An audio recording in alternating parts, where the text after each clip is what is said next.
Se você me conhecesse quando eu era criança, você jamais desconfiaria que um dia eu ia viver da internet, de gravar vídeos pro YouTube, de estar aqui, de dar as caras no Instagram, porque de verdade eu era a criança mais tímida que eu já ouvi falar. E até vou compartilhar uma coisa super pessoal, mas é uma coisa que me marca muito e que mostra o grau da minha timidez, que quando eu era nova, eu tenho uma relação muito boa com meus pais. Meus pais são muito queridos, assim, não é que são pais muito bravos, não.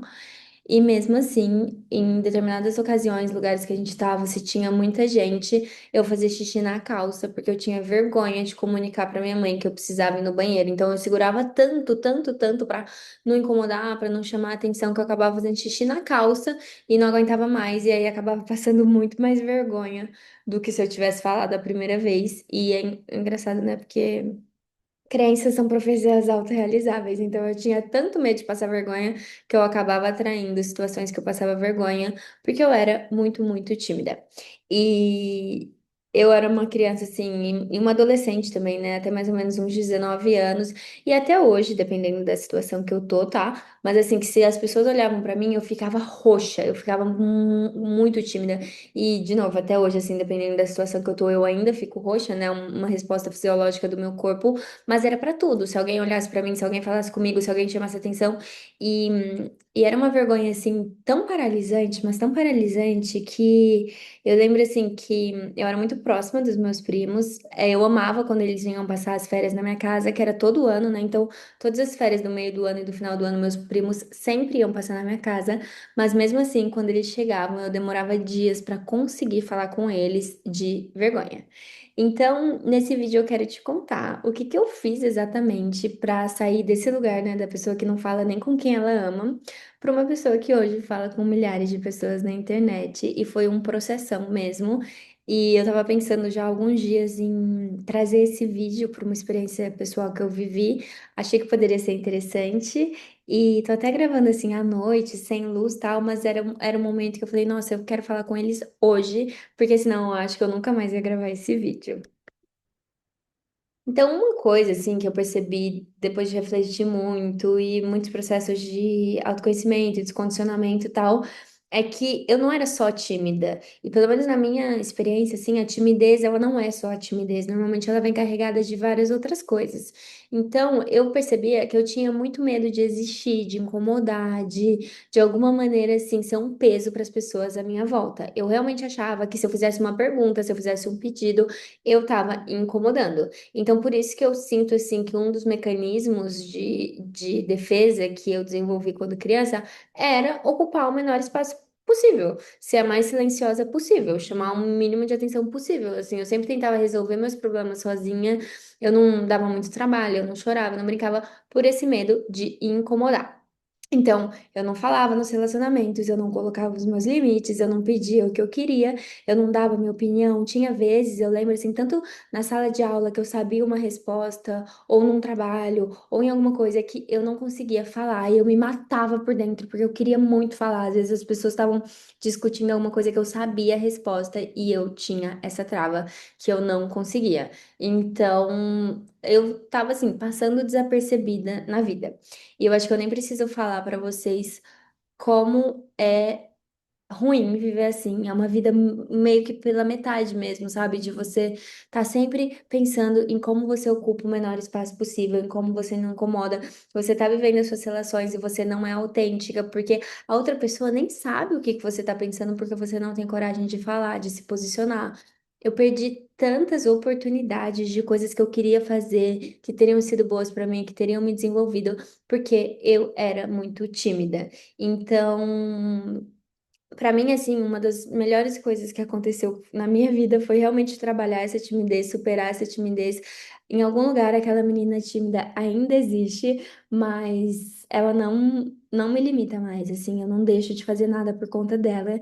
E é até engraçado que quem me conhece hoje não consegue acreditar quando eu falo que eu sou tímida. É muito engraçado, assim. A família do meu noivo, que é uma família que eu convivo muito nos últimos 2 anos, eu falo assim, ou alguém.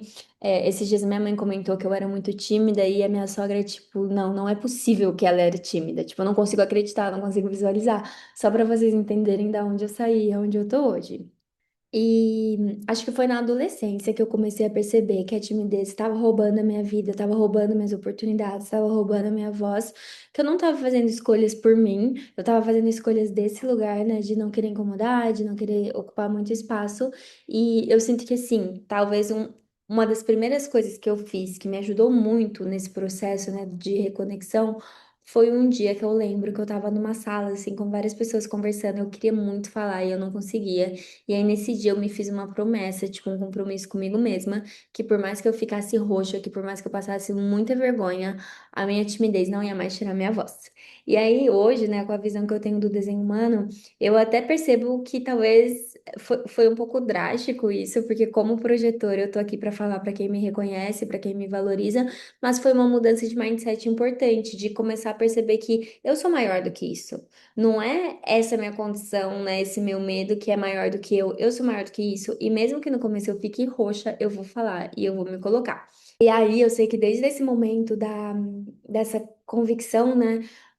Cada vez que eu me posicionava, ia ficando mais fácil. Então, cada vez que eu me posicionava, eu sofria menos. Cada vez que eu passava vergonha e via que eu não ia morrer por causa daquilo, eu ganhava mais força. Então, isso eu acho que é um ponto, assim.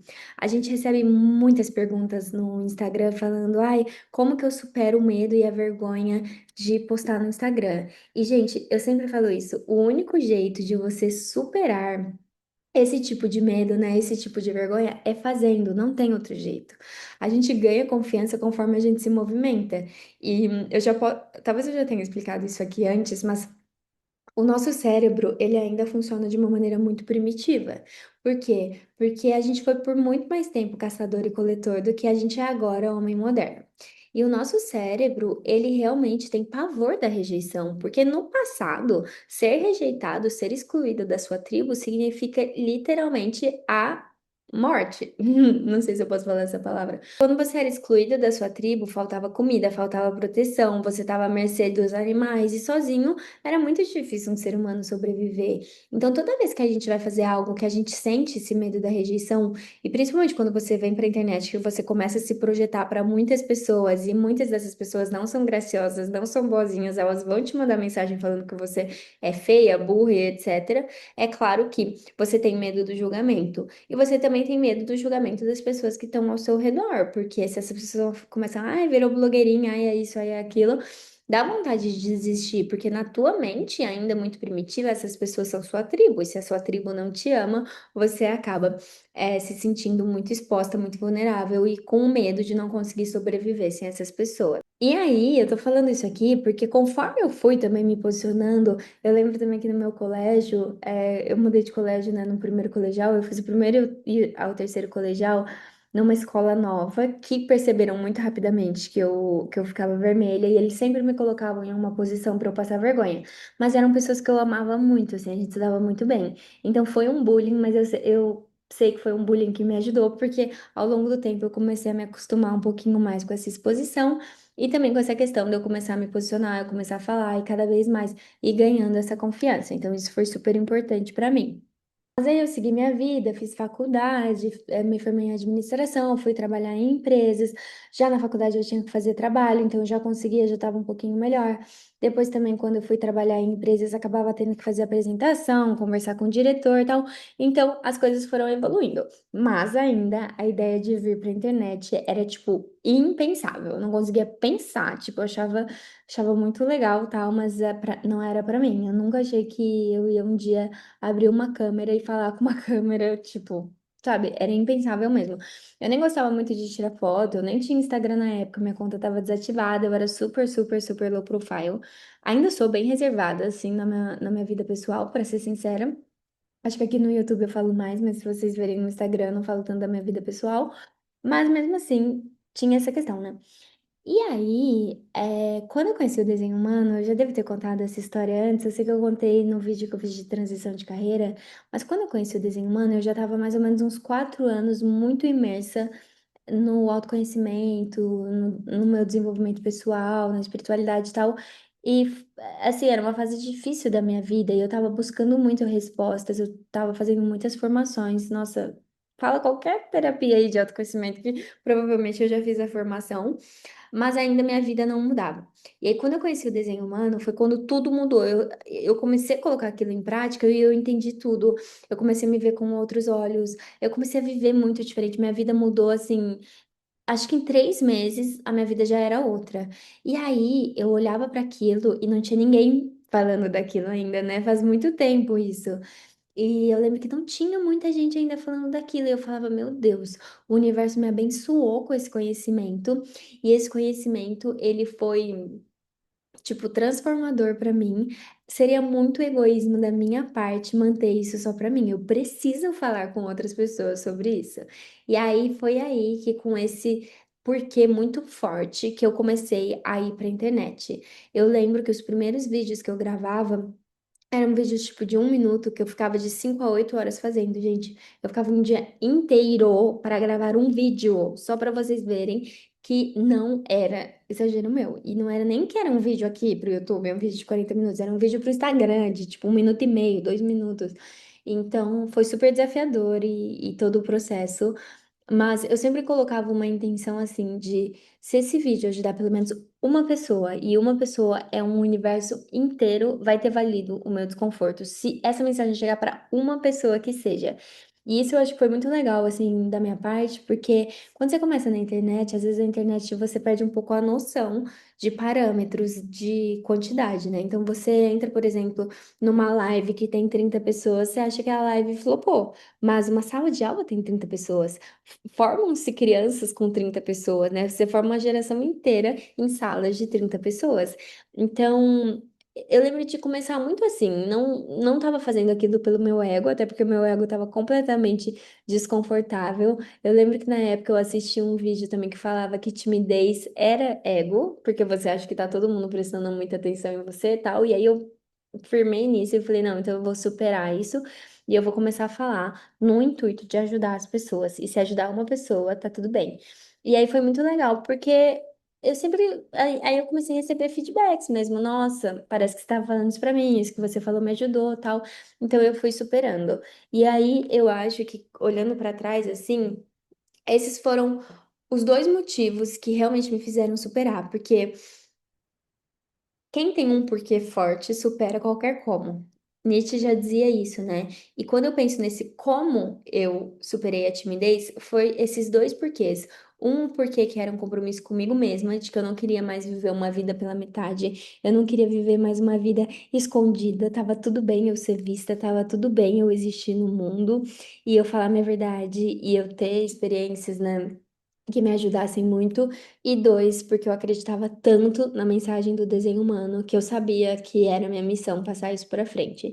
Então, eu acho que essas duas coisas me ajudaram muito, né? Um compromisso comigo e um compromisso com a humanidade desse conhecimento que eu tinha certeza que ia servir muita gente. Então, para fechar esse vídeo, se você chegou até aqui me assistindo, é, eu acho que o principal mesmo é você entender o que que te trava. E se você, assim como eu, também tem essa coisa de alguma maneira, assim, achar que incomoda, achar que você é um peso, ou achar que você não pode existir, tem um exercício que é muito legal de você fazer também, que eu vi isso num curso que eu tava fazendo recentemente, e eu fiz esse exercício e eu achei que é muito interessante, que é, durante uma semana, você coloca no seu despertador um horário e você vai pra frente, tipo assim, um dia que não tiver ninguém em casa, um horário que você estiver sozinho, ou que você puder pelo menos trancar a porta do quarto, e você fica na frente de um espelho, tira tudo, fica como você vê ao mundo e começa a olhar no seu olho e por 10 minutos você olha pra você e você fala: Eu estou aqui. Eu posso e me permito ser vista. Eu não preciso pedir desculpas por existir. E aí você fica repetindo isso, e você fica repetindo isso, e você faz isso por 7 dias, durante 10 minutos. Termina o exercício sorrindo, e depois me conta. Mas eu acho que esse exercício cura mesmo alguma coisa dentro da gente, nesse sentido de que você pode existir, você pode ocupar espaço, você pode ser vista. Então, faça isso, assim, porque. Eu vejo a menina que eu era antes, pra mulher que eu sou agora, eu não conseguiria ter tido assim uma vida tão rica de experiências e ter aproveitado tanto e ter conhecido tanta gente e ter ajudado tanta gente, e ter ganhado tanto dinheiro se eu não tivesse superado essa barreira de me expor. E daqui pra frente, mesmo que você seja CLT ou mesmo que você tenha um trabalho que você ainda não precise da internet, de alguma maneira você tem que se expor. E você pode ter oportunidades muito melhores se você vier na internet. Essa que é a verdade. Todo mundo pode ir além aqui na internet. A nossa geração, ela tá. Assim, eu sei que não é fácil, não é fácil produzir conteúdo, não é fácil ter resultado, não é fácil vender, mas a verdade é que a nossa geração, ela tem uma mina de ouro na mão. O, assim, a gente tem uma oportunidade de ganhar um dinheiro, de se expandir tudo, de tocar tantas vidas, de ajudar tantas pessoas numa escala que para você conseguir fazer isso antes, você tinha que ser tipo assim, era um em 1 milhão. E agora a gente pode, no conforto da nossa casa, abrir o nosso celular e impactar as pessoas. Mas é claro, de novo, é um trabalho sério, é um trabalho que exige muita dedicação, que você não vai colher os resultados do dia para a noite, mas que vai valer a pena depois.